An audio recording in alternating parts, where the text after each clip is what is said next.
जय। आज धन्य मैं धन्ययति यद्यपि सब विधि निज जन जानी राम मोहि संत समागमधि संत समागमधि। बोल सियावर रामचंद्र की जय।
मोह भरम के अंधियारी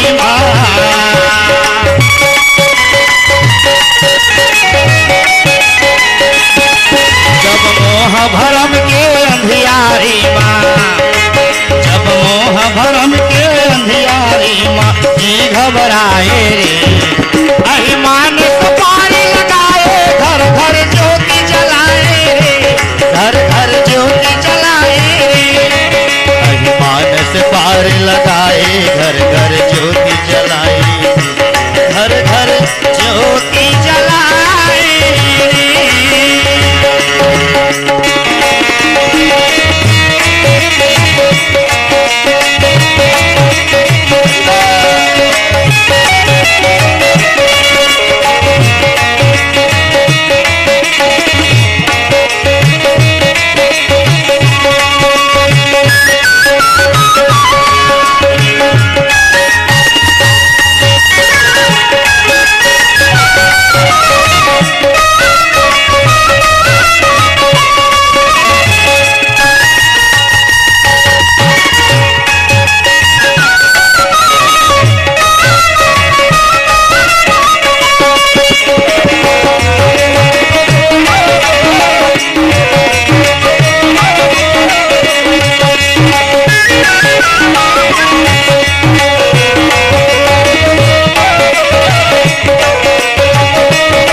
भक्ति बरसे डूब जाए तय दरिया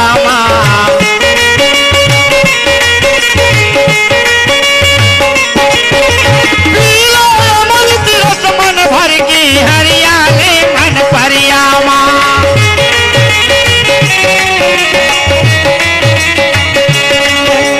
दया प्रेम भक्ति बरसे डूब जाए तय दरिया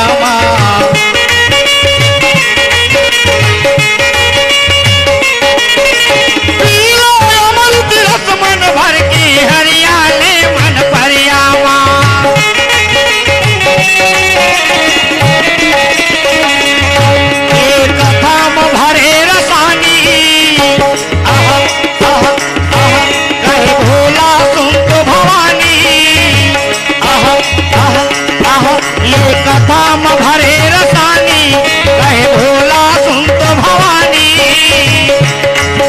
जब मोह भरम के अंधियारी माँ,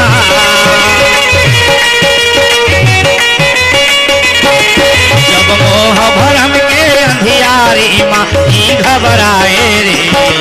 अहिमान सपारी लगाए घर घर ज्योति जलाए रे, घर घर ज्योति जलाएगी।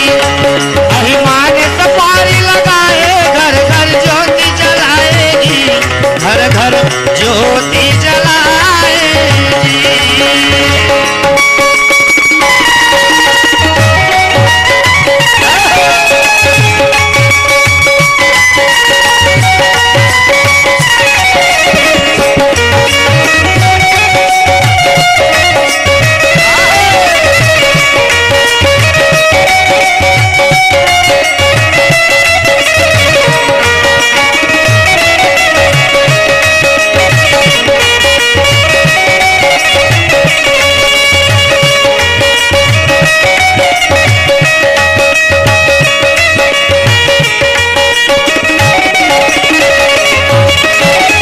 अखिल विश्व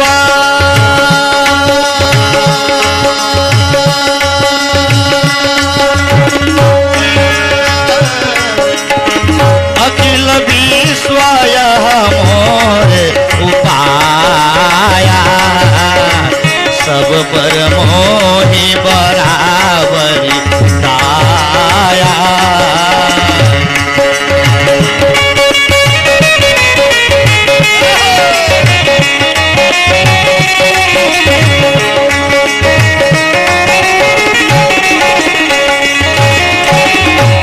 महाजो परिहारी माता माया, सियावर रामा हो लखन सिया रामा।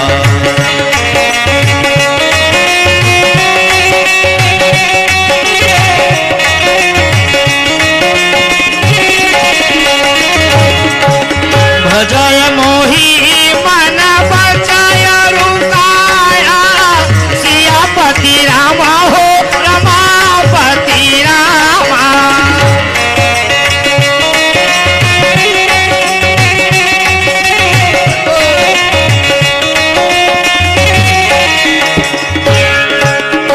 मर्यादा पुरुषोत्तम श्री रामचंद्र भगवान की जय।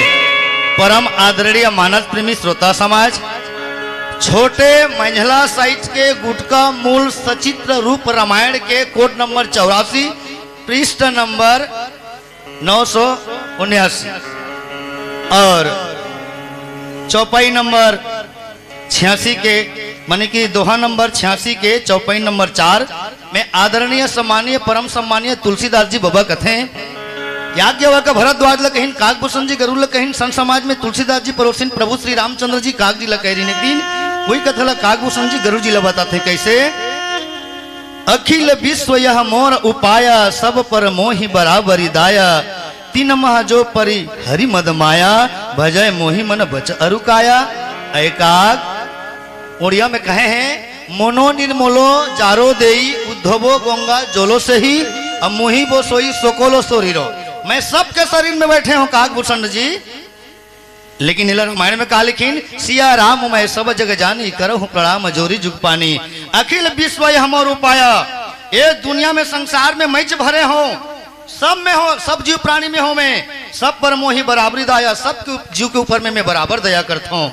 तीन मह जो परि हरि मद माया, भजय मोहि मन बच अरुकाया। कोई भी पिता और कोई भी महतारी है 3 से 4 बेटा जन्म करे रहते, वो सबके बेटा ला एके मया करते, वैसने ही मैं सब ला एक भाव से देखता हूँ। लेकिन ये दुनिया में जो अहंकार है, घमंड है, तामस गुण है, इला त्याग करके मोला भजय मोहि मन बच अरुकाया, मन कर्म वचन से मोला जो भजते मैं ओकर बेड़ा पार कर देता हूँ। कागजी ऐसे प्रभु राम कहिस, कौन राम जी?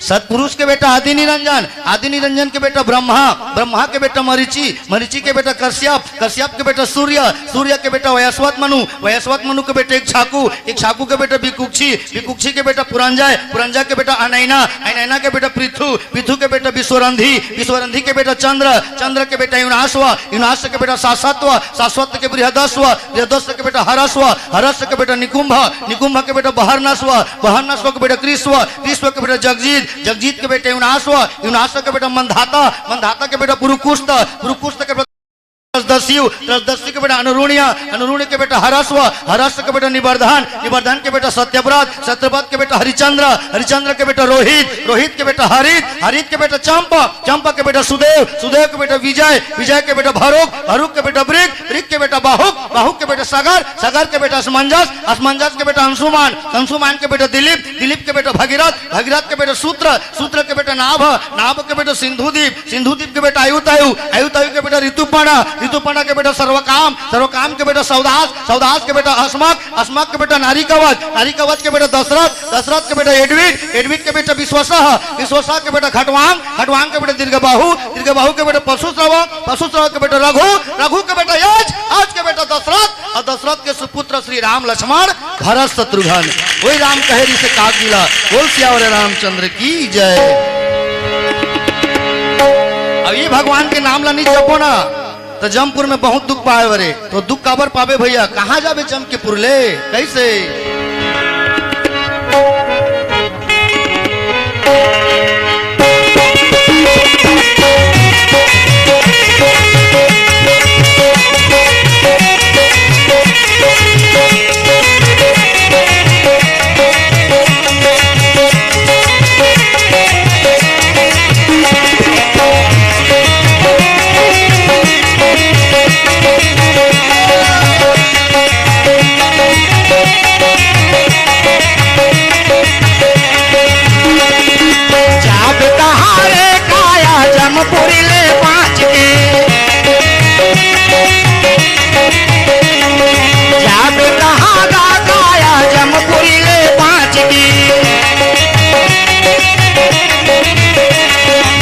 जाही खिलावत तोला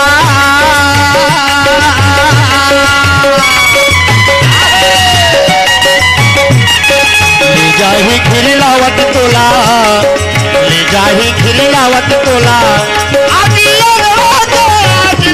जाब कहाँ रे काया जमपुरी ले पाँच के जाब कहाँ रे काया जमपुरी ले पाँच के।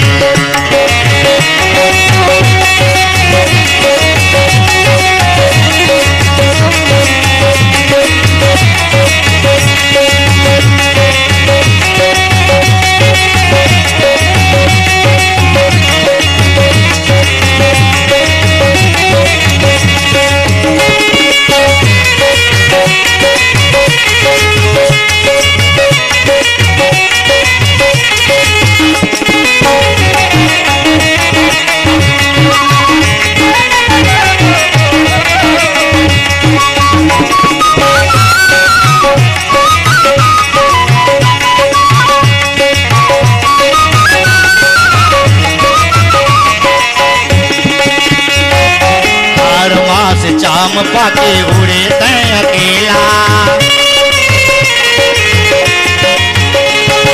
सुरतहर भुला गे तोला जाना है अकेला भूल भुलैया ए माओ माँ सारी उम्र बीत गई लई कले जवानी कहाँ बूढ़ो हतन गिर गई मुदगल के मार ले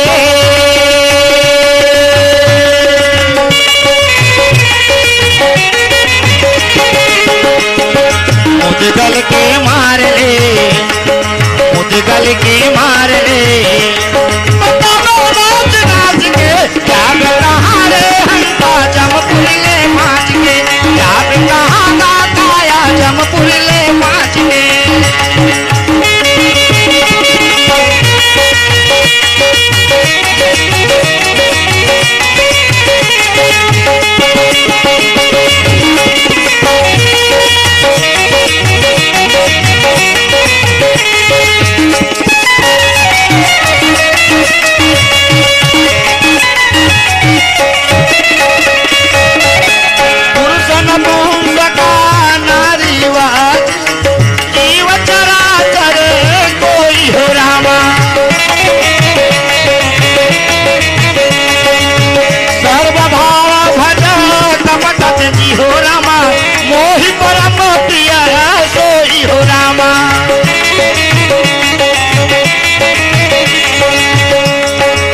अभी कछु बिगड़नी बना ले बनाओ का तुलसीदास बाबा हमला दे बढ़िया मौका अभी कछु बिगड़नी बना ले बनाओ का तुलसीदास बाबा हमला दे बढ़िया मौका ऐसे समय मिले नहीं पाछू पछतावे राम नाम गाले बचे जिंदगी ला बितावे सिर तो का हाथों में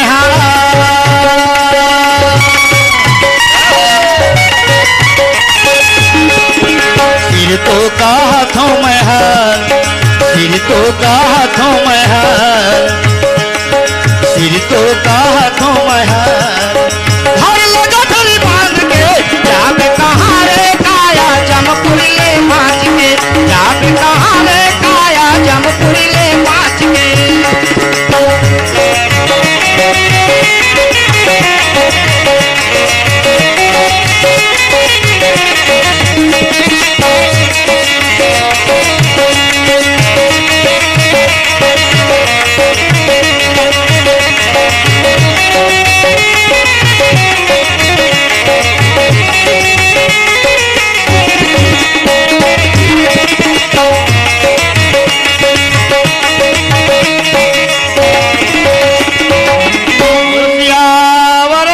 चंद्र की जय।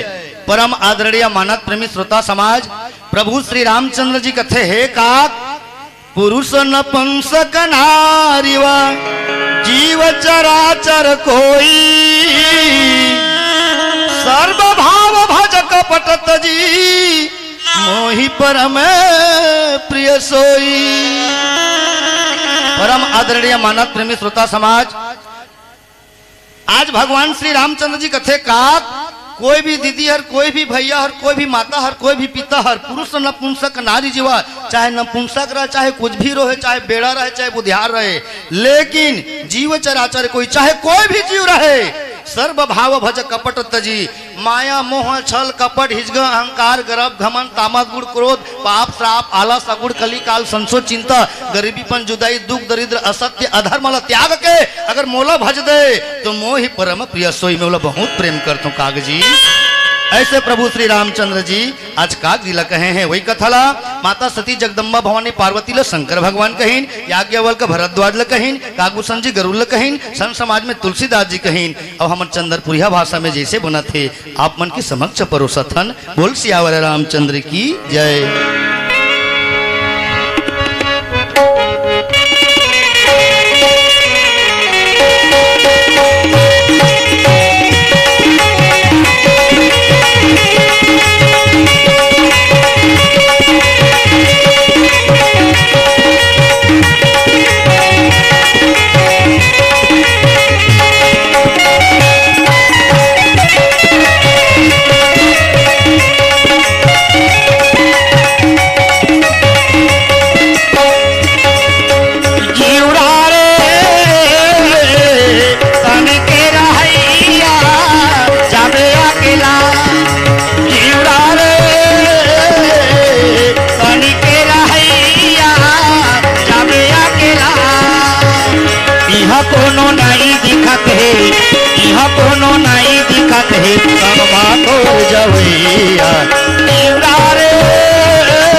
प्रवचन कर लीजिए। परम आदरणीय मानद प्रेमी श्रोता समाज, कर्म प्रधान विश्व करी राखा, जो जस करही तस फल चाखा, काहे मनवा धीरज खोता, काहे मन बर रोए, अपना सोचा कभी ना होता, भाग्य करे सो होए, कर्म किए जब फल के इच्छा मत कर रहे इंसान, जैसा कर्म करोगे वैसा फल देगा भगवान। आज भगवान श्री रामचंद्र जी कथे काग, सत्य कहूं खग तो ही सुची, सेवक मम प्राण प्रिय, अस विचारी भज मोहि परी हरि।